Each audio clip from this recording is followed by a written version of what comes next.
8대 중금속 함유를 기본으로 조사한다. 고무바닥재의 경우는 여기에 새집 증후군의 대표 물질인 포름알데히드의 농도 조사까지 추가로 더한다. 분석은 ICP라는 기기를 통해 샘플 속에 함유된 8대 중금속의 농도를 측정해서 법정 기준과 비교하는 과정을 거친다. 이때 불합격되는 바닥재들은 대부분 값싼 원자재를 사용한 것들이다.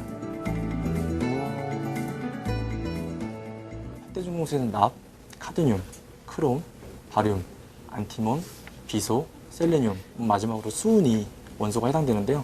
바닥재 같은 경우는 납이라든지 또 크롬, 또 바륨 같은 원소들에서 많이 검출이 되고요. 이 바닥재를 만드는 그 회사에서 좋지 않은 재료를 쓴다든지, 그다음에 중금속이 많이 들어가 있는 그 원자재를 사용할 경우 이와 같이 바닥재에서 많은 중금속이 검출됩니다.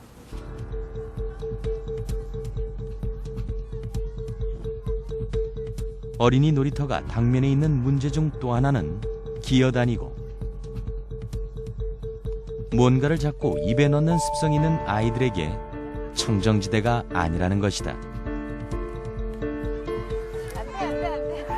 맛있어? 씻으러 가자. 성장 과정의 아이들은 성인에 비해 유해 물질에 노출될 기회가 많은 반면 신체 특성상 환경 오염 물질에는 훨씬 더 취약하다. 아직 미성숙한 아이들은 체중당 호흡량이 성인보다 3배나 많다. 그만큼 대기 중 오염 물질을 더 많이 들여 마시게 되는 것이다. 반면 신진대사에 의해 체내의 화학물질을 제거하고 배출하는 능력은 약하다. 대신 체내 축적성이 강하다.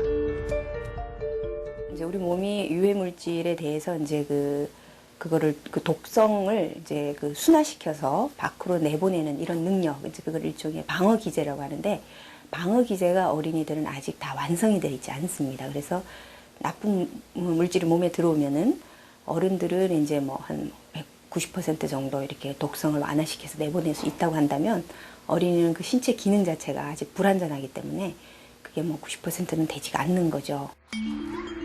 때문에 대부분 입과 피부 접촉을 통해서 인체에 흡수되는 유해한 중금속이 놀이터에서 계속 검출되고 있다는 것은 어린이 건강에 치명적인 해를 끼칠 수 있는 문제인 것이다.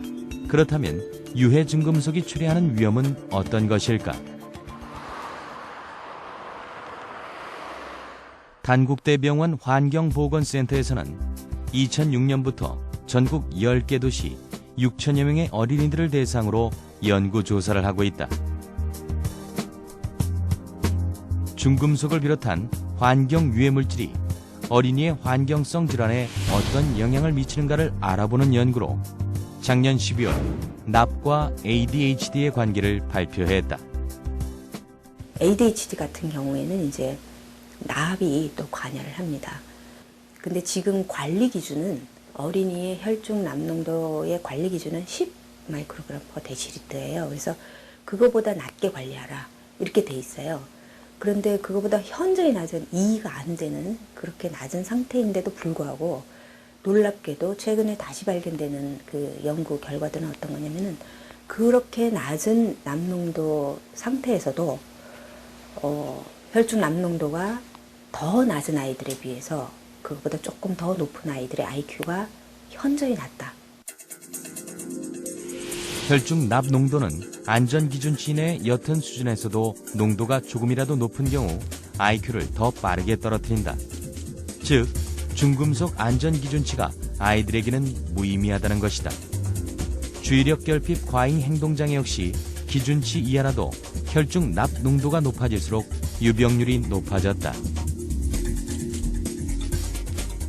어린이의 그 환경 보건 문제라고 하는 거는 사실은 하나의 그 인디케이터죠. 그러니까 그 사회가 얼마나 건강한 사회인가, 건강하지 않은가를 판단하는 지표가 되는 거라고 생각을 합니다.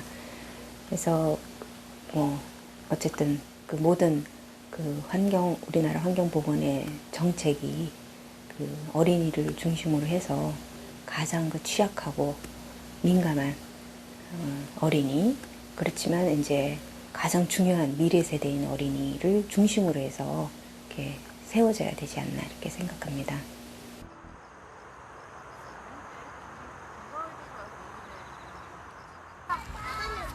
가을 햇살의 따가움이 한풀 꺾인 오후 4시. 우리 맛보자. 유치원생 아이들부터 생후 9개월의 아기까지 모래놀이에 푹 빠져 있다. 얼굴에 아토피로 고생한 흔적이 역력한 아기는 흙을 밟고 놀면 좋아진다는 얘기를 듣고 모래놀이하는 형들 노는 틈에서 일부러 놀게 하는 중이라는데, 과천에 있는 이 놀이터는 지난 6월 리모델링 공사를 하면서 바닥재를 우레탄으로 바꾸었다. 우레탄은 이제 일부 학부모님들이 어린이들이 모래에서